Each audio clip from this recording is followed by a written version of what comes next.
2/3 आबादी फसल और किसानी पे अपना पेट पालती है और इस देश का अन्नदाता पूरे मुल्क का पेट पालता है। और ये बात सही कही विश्वेंद्र सिंह जी ने कि वादा तो किया था कि किसान की आमदनी दुगनी होगी। मैं तो आज तक एक भी किसान से नहीं मिला जिसने मुझे कहा हो कि मेरी आमदनी दुगनी हो गई। आमदनी दुगनी करने की बात छोड़ो, आज अपने खेतों पर, अपनी जमीन पर किसान गुलाम बन जाएगा, ऐसे कानून दिल्ली में पास किए हैं। पिछले 76 दिन से इस ठंड के महीने में हजारों लाखों किसान दिल्ली की सरहद पर बैठे हैं, अपना घर बार छोड़कर दिन और रात गांधीवादी तरीके से बिल्कुल अमन चैन प्रेम से बैठकर सरकार को कह रहे हैं कि तीनों कानूनों को वापस करो। 3-4 दिन पहले हमने दौसा में किसान महापंचायत करी। हमने प्रस्ताव पारित किया कि देश के किसानों की मांग के सामने केंद्र की सरकार को झुकना पड़ेगा। और ये कोई एक पार्टी की बात नहीं है, कोई सरकार विपक्ष की बात नहीं है, ये हमारे भविष्य की बात है। हमारे बच्चे पोते क्या खाएंगे, क्या कमाएंगे, कहां खेती करेंगे।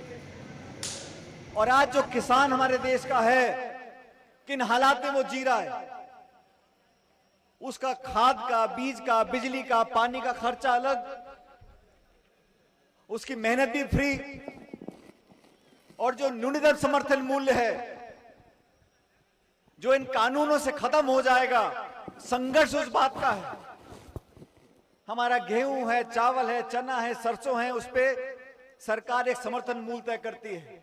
जब बड़े बड़े 5-6 उद्योगपति माल खरीदना चालू कर देंगे तो पहले 1-2 साल तो माल दाम आपका ढंका देंगे, फिर बोलेंगे साहब ये अनाज मोटा है, काला है, टूटा हुआ है, भारी है, और माल खरीदना बंद कर देंगे।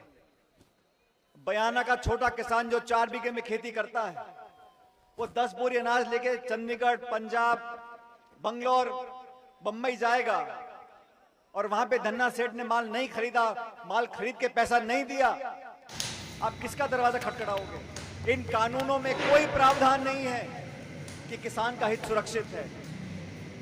और पिछले कई दिनों से हम लोग इस संघर्ष में लगे हुए हैं कि किसान की आवाज सुनो। किसान इस देश का बोलता है कि हमें हमारे हाल पर छोड़ दो, हमें कानून नहीं चाहिए। लेकिन मुझे दुख है कि प्रधानमंत्री जी और केंद्र की सरकार जिद पकड़कर बैठे हैं, अपनी नाक का सवाल बना लिया।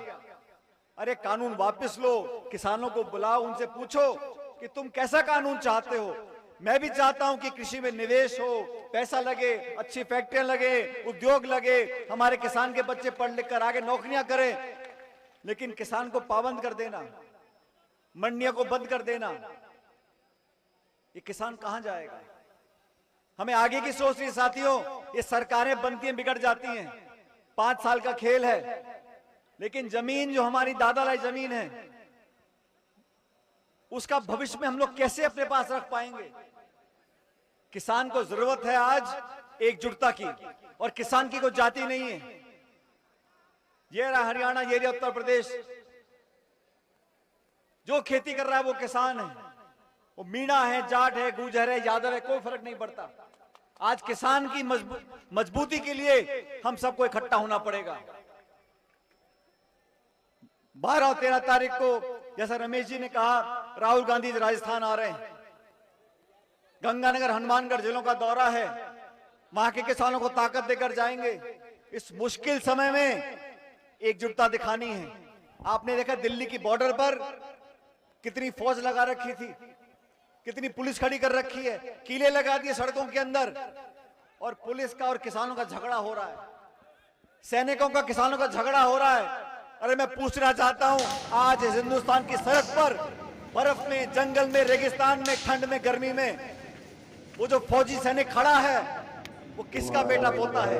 अरे किसानों का बेटा पोता सड़क पे खड़ा है। कितने सेठों के बच्चे नौकरी कर रहे हैं फौज में, कितने सेठों के बच्चे नौकरी कर रहे हैं। सड़क पर खड़ा हमारा नौजवान फौजी हमारे गांव से पला बड़ा निकला है। उसका मान सम्मान अगर करना है तो किसान का मान सम्मान करना है। और आज जो नारा बहुत पहले दिया था, मेरे साथ वो नारा आपको देना है, जय जवान और जय किसान का नारा। जय जवान,